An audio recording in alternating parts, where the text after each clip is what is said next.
ప్రస్తుత రోజుల్లో యువత ఆలోచన విధానం మారుతోంది. చదువు పూర్తయిన తర్వాత ఉద్యోగాలు చేసే కంటే బిజినెస్ చేయడానికే మొగ్గు చూపిస్తున్నారు. ప్రయత్నం చేసి ఓడిపోగానే ప్రయత్నం చేయడంలో మాత్రం ఓడిపోవద్దన్న వ్యాఖ్యలను పూర్తిగా తీసుకుని యువత కెరీర్లో రాణిస్తున్నారు.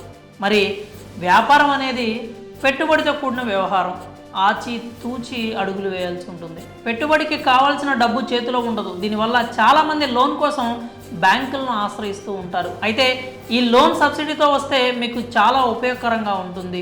మరి ఎంత లోన్కి ఎంత సబ్సిడీ వస్తుంది, ఈ లోన్కి ఎలా అప్లై చేసుకోవాలి తదితర వివరాలు ఇప్పుడు మనం ఈ వీడియోలో తెలుసుకుందాం. వ్యాపారం చేయాలని భావించే నిరుద్యోగుల కోసం కేంద్ర ప్రభుత్వం అదిరిపోయే పథకాన్ని తీసుకొచ్చింది. ఈ పథకం ద్వారా 10 లక్షల రూపాయల వరకు లోన్ పొందొచ్చు. అంతేకాదు ఏకంగా 35% సబ్సిడీని కూడా అందిస్తోంది. అంటే దాదాపు 3 లక్షల వరకు రుణం మాఫీ అవుతుంది. మైక్రో ఫుడ్ ప్రాసెసింగ్ యూనిట్స్ నెలకొల్పాలనుకునే వారికి కేంద్ర ప్రభుత్వం ఈ లోన్ అందిస్తోంది.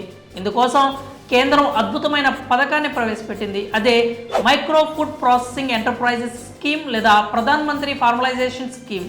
ఆహార శుద్ధి రంగంలో సూక్ష్మ యూనిట్లకు సాయంగా నిలుస్తుందన్న ఉద్దేశంతో కేంద్ర ప్రభుత్వం ఈ పథకాన్ని తీసుకొచ్చింది.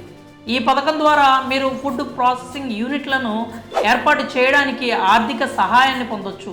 ఆసక్తి ఉన్నవారు మైక్రో ఫుడ్ ప్రాసెసింగ్ యూనిట్స్ నెలకొల్పేందుకు PMFME పథకం ద్వారా లోన్ పొందొచ్చు. ఈ పథకం ద్వారా మీరు ఏర్పాటు చేసే మైక్రో ఫుడ్ ప్రాసెసింగ్ యూనిట్కి 10 లక్షలు అవుతుందనుకుంటే కేంద్రం 90% వరకు లోన్ అందిస్తుంది. అంటే 9 లక్షల వరకు రుణంగా మీరు పొందొచ్చు. మిగతా ₹1,00,000 మీరు పెట్టుబడి పెట్టుకోవాల్సిన అవసరం ఉంటుంది. అలాగే ఈ లోన్పై 35% వరకు సబ్సిడీ కూడా వస్తుంది. అంటే దాదాపు 3 లక్షల వరకు మీరు బెనిఫిట్ పొందొచ్చు. ఈ పథకం ద్వారా లోన్ పొందాలనుకునే వారు PMFME పోర్టల్లో ఆన్లైన్ దరఖాస్తు చేసుకోవాల్సి ఉంటుంది. పూర్తి సమాచారం కోసం అధికారిక వెబ్సైట్ pmfme.mofpi.gov.in పరిశీలించాల్సి ఉంటుంది. అలాగే ఈ విలువైన సమాచారాన్ని ఎవరైతే సొంతంగా బిజినెస్ పెట్టుకొని స్థిరపడాలనుకుంటున్నారో వారితో కూడా ఒకసారి షేర్ చేసి వారిని కూడా అలర్ట్ చేయండి.